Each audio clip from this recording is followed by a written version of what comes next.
Okay, so here is our overview of the Veldt. We'll look at all the elements that we would normally look at: the setting, the plot, characters and themes, and also conflicts in the story. So first let's look at a bit of the background to the short story. Like The Other Foot, this short story was written during the 1950s and during a time of racial segregation in the United States. As we've talked about, at this time technology was quickly developing and televisions were becoming commonplace for children to be entertained by. So they'd already been invented, but they were becoming more common in the home. And so parents and people were worried a little bit about, okay, what is all this technology in our home going to do to our families? And remember, what is a Veldt? Well, a Veldt is simply a term used to refer to a wide, open space, rural space, often typical of South Africa. Okay, so firstly, the setting. What do we know about the setting? Well, we know that it's in the future. How do we know this? Well, things were being invented, technology was becoming more commonplace. However, it was nowhere near the level of what we see in the Veldt. What we see in the Veldt is an automated house with virtual reality. So this tells us that it was set in the future, and true to form, as we know about Ray Bradbury, it's a science fiction story. There are two main settings in this story. The first setting is here. It's a futuristic suburban home in the US, and it's called a happy life home. Okay, so we learned that in the short story. The second setting is here. The second setting is the Veldt, that nursery, the high-tech nursery that the children use to play in and create whatever environment that they want to create. Okay, so characters. Who are our characters? Well, we've got George Hadley. He's the father. He has that typical fathers know best sort of attitude. He seems very straightforward, but we do think that he does want the best for his children, but he does fail to connect with them emotionally or personally. So there's not a real close relationship between George and his children. Second, Lydia Hadley. She, of course, is the mother. She's portrayed to us as a stereotypical suburban housewife who seems to have concern for the children, but again, she fails to set boundaries or structures, which is really important to the story. And of course, we have the children. So the children are Peter and Wendy Hadley. They are smart and cagey kids. Cagey means they're a little bit edgy, a little bit, sketchy. We're not quite sure what they're thinking. They're not very open. They seem very standoffish and defensive. They seem to just want freedom to create and play in their own place, in their own world. They have become dissatisfied with the quiet and uneventful nature of the home because everything is done for them. They are looking for adventure, so that's why they create the Veldt, but it certainly turns into something a bit sinister. David McLean. Well, who's he? David McLean is that psychologist that they hired to fix the nursery and maybe to fix the children as well, because he's not really just there to fix the nursery, is he? Interestingly, he's called David McLean. Clean? Well, he is called in to clean up the mess that has been created by spoiling the children and by letting technology rule their life. Okay, conflicts in the story. Now, we haven't really looked at conflicts a lot, but conflict is a part of a story. And of course, we know that it's through conflicts in a story that the story moves forward and advances. So let's have a look at the first major conflict in this story. The major conflict, of course, is between the parents and the children.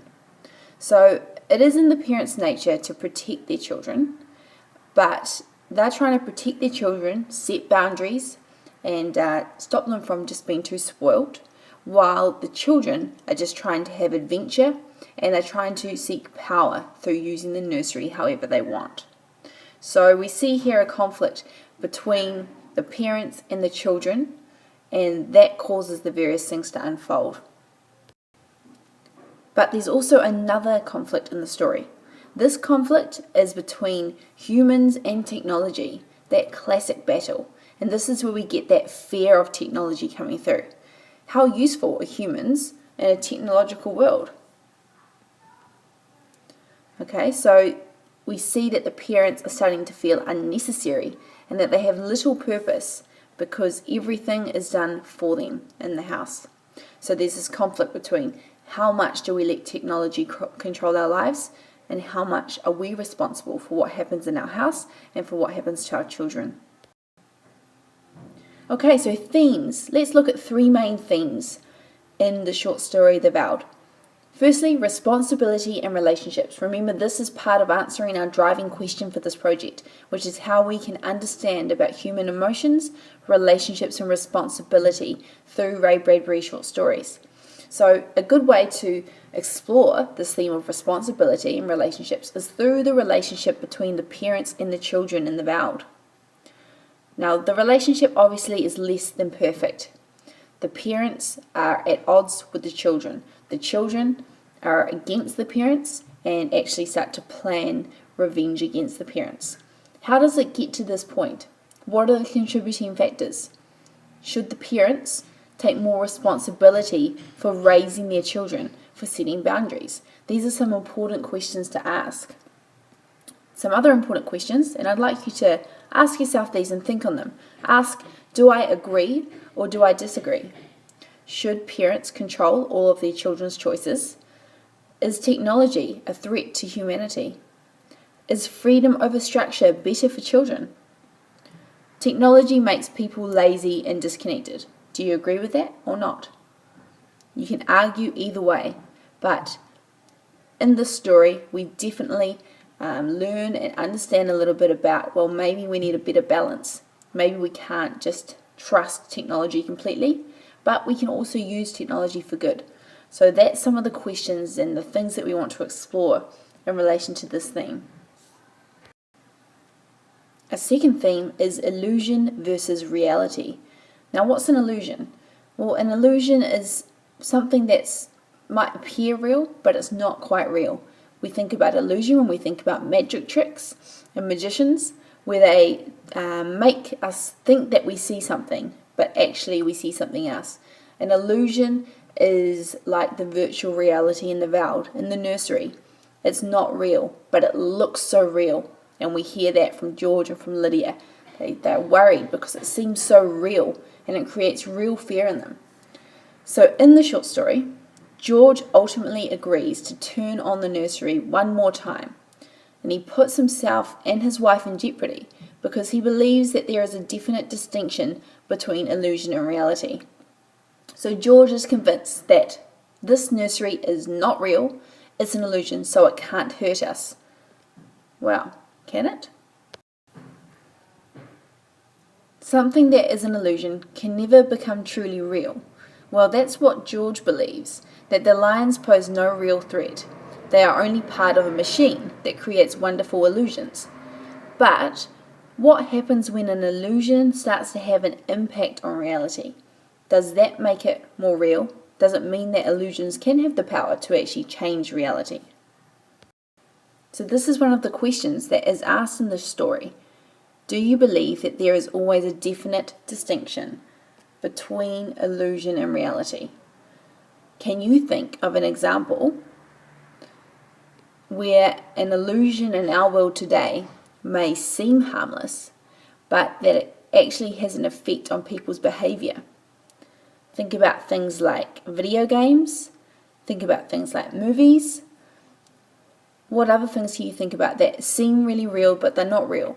However, they do impact people positively and negatively. That kind of tells us that maybe illusions can actually have the power to affect reality. And finally, the theme of revenge. We can also learn about revenge in the Veldt, just like we did in the other foot. Peter and Wendy started to turn against their parents after their parents started to try to put in some boundaries. The children wanted to do whatever they wanted, and so they start to plot revenge on their parents. Now, once again, just like we looked at in the other foot, the children had a choice to make as well. They could have chosen to forgive their parents and also they could have chosen to respect that their parents are looking out for them and know that, okay, although I don't agree with this decision, I'm going to obey my parents because it's for my own good. But instead they chose to get revenge. So that brings us to the end of this little review of the Veldt. And just check Ultranet also for some information and details on the plot.